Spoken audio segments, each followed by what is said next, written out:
Di tengah kegelapan malam yang pekat, Raka, seorang mahasiswa geologi yang penuh semangat, bersama dengan kawan-kawannya Dika, Rani, dan Lia, melangkah masuk ke sebuah tambang tua di Jawa Barat. Mereka membawa peralatan geologi canggih seperti walkie-talkie, senter, dan kompas yang berkilauan dalam sinar remang-remang di sekitar tambang yang terlantar. "Jangan main-main guys," kata Raka dengan nada serius sambil menggantungkan walkie-talkie di pinggangnya. "Ini adalah tambang tua, jadi pastikan kita taat pada aturan keselamatan." Mereka memasuki tambang dengan jiwa peneliti. Langkah-langkah mereka menghasilkan bunyi yang bergema di lorong-lorong yang sunyi. Senter-senter mereka menyinari dinding-dinding batu yang bergerigi, sementara suara kaki mereka berbalik dengan ekor yang mencekam. Setelah sampai di bagian yang lebih dalam, mereka mulai menjelajahi lebih jauh. Namun kegirangan mereka tiba-tiba terhenti oleh dentuman yang mengguncang dari atas. Semua berhenti sejenak dan menatap ke arah atap tambang, mencoba mengira-ngira sumber suara tersebut. "Itu suara apa?" tanya Lia, suaranya terdengar ketakutan. Sebelum mereka bisa menjawab, dentuman tiba-tiba semakin keras, seakan-akan dunia di atas mereka hancur. Mereka saling lihat, wajah-wajah pucat ketakutan, dan tanpa berpikir panjang, mereka berlari kembali ke pintu masuk. Namun keburukan baru saja dimulai.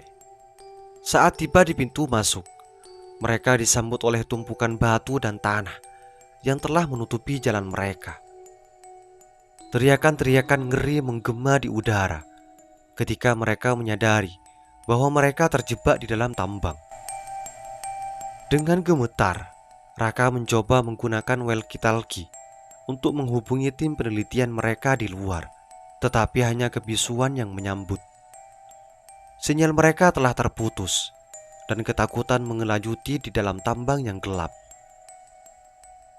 "Kita harus mencari jalan keluar lain," ucap Raka dengan suara gemetar. "Tetaplah tenang, kita akan menemukan cara." Namun kebingungan dan kepanikan mulai menguasai mereka. Mereka berusaha mencari jalan keluar, tetapi setiap lorong dan terowongan tampak sama. Seolah-olah tambang ini telah berubah menjadi labirin yang menyesatkan mereka.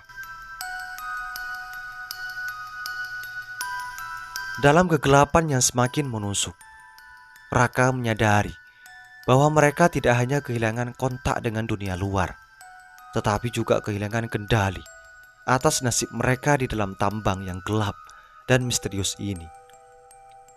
Raka berusaha untuk tetap tenang, sementara kawan-kawannya masih mencari jalan keluar. Ia memutuskan untuk memimpin mereka dengan mengandalkan kompasnya. Meskipun ada sesuatu yang ganjil, jarum kompas bergerak-gerak tanpa arah, seolah-olah terganggu oleh medan magnetik yang tidak wajar di dalam tambang ini. "Dika, kompas ini ada yang aneh," bisik Raka, suaranya penuh kegelisahan. "Tapi jangan kasih tahu yang lain, mereka sudah cukup ketakutan." Dika mengangguk setuju, tetapi wajahnya mencerminkan kebingungan dan kekhawatiran. Senter-senter mereka juga mulai berperilaku ganjil. Cahayanya berubah warna dengan sendirinya. Raka berusaha untuk menyembunyikan ketakutan di matanya, namun keraguan terlihat di wajah kawan-kawannya. Saat mereka berjalan lebih jauh, mereka sampai di sebuah ruangan besar yang tak terduga. Mesin-mesin tua, pipa-pipa, kabel-kabel, dan monitor-monitor yang terlihat kusam mengisi ruangan itu. Mereka melihat sekeliling dengan kagum, bertanya-tanya apa tujuan sebenarnya dari ruangan tersebut. Apakah ini sebuah fasilitas rahasia? Lia bertanya, pandangannya heran melihat sekeliling. Raka menjawab, "Aku tidak yakin, tapi sepertinya kita bukan yang pertama kali berada di sini." Saat mereka menjelajahi ruangan itu, Mata Raka tertarik pada sebuah pintu besi di salah satu sudut, bertuliskan peringatan, "Jangan dibuka." Rasa ingin tahu membakar dalam dirinya, tetapi kecemasan juga mendekat. Apa yang mungkin ada di balik pintu itu? Gumam Raka. Tentu saja, ketika tangan Raka menyentuh ganggang pintu dan membukanya perlahan-lahan, suasana ruangan menjadi lebih mencekam. Pintu terbuka untuk menampakkan sebuah lorong gelap yang membentang ke dalam kegelapan. "Kita harus melihat apa yang ada di sana," ujar Raka, mencoba menyembunyikan rasa ragunya. Mereka memasuki lorong tersebut. Tangga besi yang berkarat mengarah ke bawah. Dan ketika mereka turun, suara-suara aneh mulai mencapai telinga mereka. Jeritan, tangisan, dan tawa yang mengiris hati. "Apakah ini suara manusia?" Rani bertanya dengan ketakutan. "Kita harus berhati-hati. Ingatkan Raka, sepertinya kita tidak sendirian di sini." Angin dingin yang menyusup ke tubuh mereka membuat bulu kuduk berdiri. Mereka merasa bahwa ada sesuatu yang tak terlihat mengawasi. Mereka merasa bahwa ada sesuatu yang tak terlihat mengawasi. Sesuatu yang mungkin tidak bersahabat. Tanpa mereka sadari, langkah mereka semakin terjerat dalam misteri yang menggangga di dalam tambang tua itu. Lorong gelap menggangga di depan mereka, memanggil mereka untuk menjelajahi ke dalam misteri yang semakin dalam. Raka memimpin dengan hati-hati, memeriksa setiap sudut lorong yang kelam. Ketika mereka sudah turun beberapa meter, suara-suara aneh semakin nyaring terdengar. Jeritan, tangisan, dan tawa yang membuat bulu kuduk berdiri. "Kita harus hati-hati, mungkin ada sesuatu di sini," ujar Raka. Senter di tangannya menyinari lorong yang penuh dengan ketidakpastian. Angin dingin yang bertiup dari bawah semakin kencang, menciptakan suasana yang semakin menakutkan. Mereka merasakan kehadiran yang tak terlihat, sesuatu yang tak bisa dijelaskan dengan kata-kata. Raka meski merasa ketakutan, tetap berusaha mempertahankan ketenangannya. Saat mereka menjelajahi lorong tersebut, mereka sampai di sebuah ruangan besar yang terdengar ramai. Sebuah getaran aneh menggema di dinding, dan Raka dapat merasakan bahwa mereka tidak sendirian. Namun sesuatu yang lebih mengejutkan menanti mereka di ruangan itu.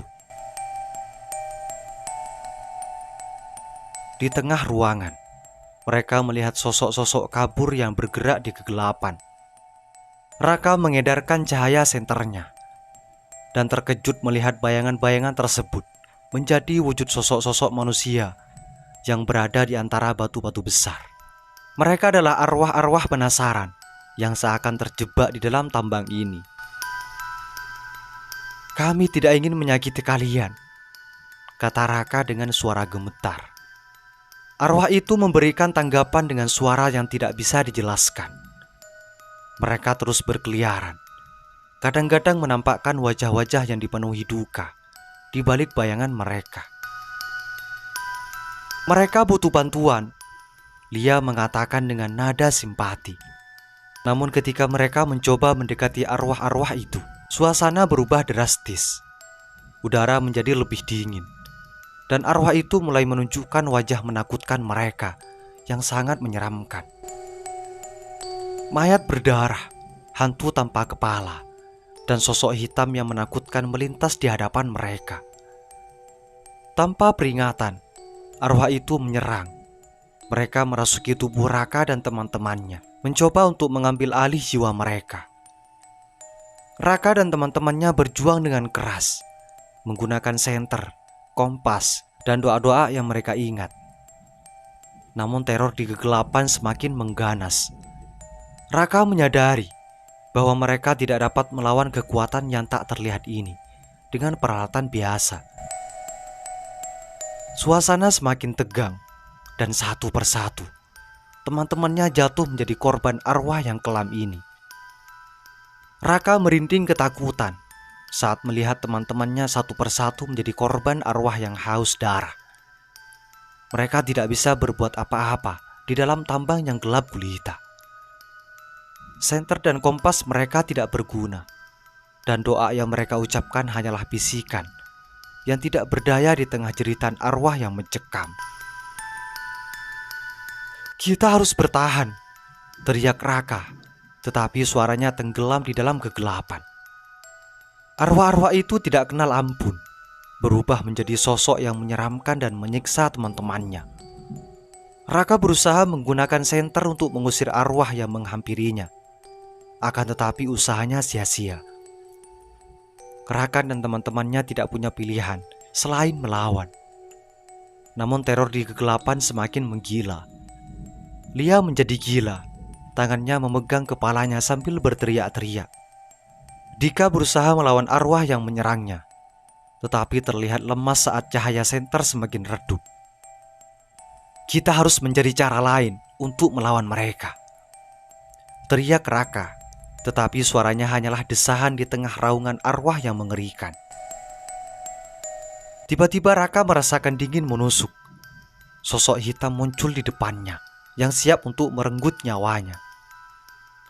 Dengan panik, Raka mengingat sesuatu yang dia baca tentang cara melawan kekuatan gaib. "Kita harus bersatu," serunya kepada teman-temannya. "Fokuskan pikiran kita, jangan biarkan kegelapan menguasai."